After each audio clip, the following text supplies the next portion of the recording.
Climax episode మొత్తం చూసుకుంటే ఆయనను కట్టేసిన తర్వాత ఎగిరి దుంకేది ఒక పులి వచ్చి మీద పడుతున్నాను మీరు ఇందాక అన్నారు చూసారా 10 పులులు వచ్చి మీద పడుతున్న కైండ్ ఆఫ్ అంటే అవతల వాళ్ళు అంటే ఆపోజిట్గా ఉన్న వాళ్ళు ఇచ్చే ఎక్స్ప్రెషన్స్ బట్టి యువతలో కూడా అట్లే వస్తుంది ఆడియన్స్ ఫీల్ అవుతారు. అవును, అట్లే అద్దరగొట్టేశారు అందరూ. మీరు కట్టేసే గురించి చెప్పారు కదా, అది నేను ఆల్మోస్ట్ మీద కూర్చుని చేతులు కడతాను. మీరు అర్థం చేశారా?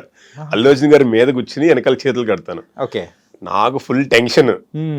ఎందుకంటే విత్ ద హీరో ఆయన్ని కొట్టేసి పడిపోయిన తర్వాత ఇంకోసారి కొడతారు, తిరుగుతారు, వెంటనే ఆయన పక్క తిప్పేసి ఆయన మీద కూర్చుని తాళ్ళు తీసుకుని కడుతూ డైలాగ్ చెప్తూ ఉంటాను.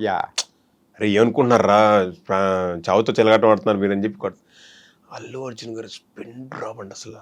ఏం అంటే అంత ఫాస్ట్ సీక్వెన్స్ కదా, చేతులు దెబ్బలుతాయి, గీసుకుంటాయి, లేదంటే మనం అటుపక్కన ఇటుపక్క చేతులు లాగి పట్టుకుని కడుతుంటే మామూలుగా చేస్తేనే చాలా రియల్ తాళ్ళు అవి.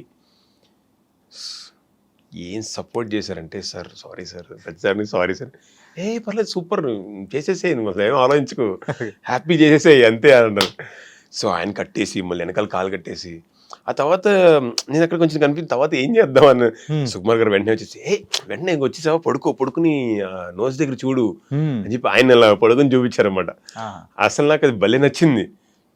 ఆయన కాలు కట్టేయడం వెంటనే మళ్ళీ పడుకుని బతికి ఉన్నాడు ఇంకా